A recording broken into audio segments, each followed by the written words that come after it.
Devetošolci, še imate čas, da razmislite, kje boste nadaljevali šolanje. Pri tem si lahko pomagate z vsem, kar izveste na informativnih dnevih. Ti bodo letos 14. in 15. februarja.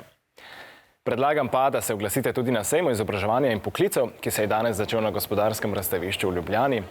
Tam pa je tudi naša Mateja. Mateja, živjo, povej nam, kaj vse lahko mladi danes tam vidijo. Živjo Aleš, živjo Infodromovci. Na informativi je danes vrvelo od mladih, ki so tukaj nabirali informacije o poklicih, srednjih šolah, dijaških domovih in štipendijah. Sicer je pomemben del informative tudi letos tekmovanje o poklicnih spretnostih Slovenija Skills.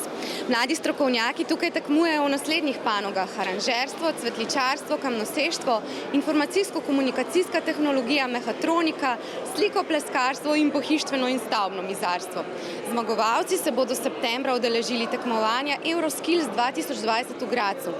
Obiskovalci lahko sicer tukaj od blizu spoznajo več kot 250 programov in celo poskusijo, kako je biti v vlogi nekaterih poklicev.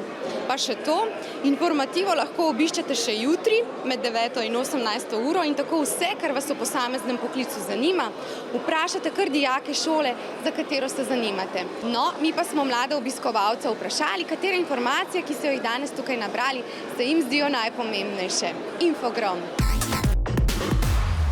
Zveš ene par šol, novih spoznaš, pa se pol lažje odločiš.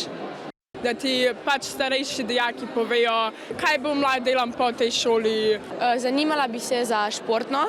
Drugače pa me zanima tudi medicinska smer.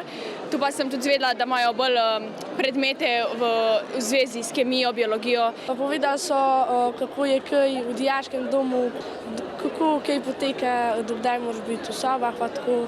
Pa koliko časa traja ponavadi pouk, da ti učitelji pomagajo veliko. Vedel sem, kaj kakšna šola predstavlja, kaj se lahko naučiš na njej. In tako, mi da malo za razmisliti za naprej.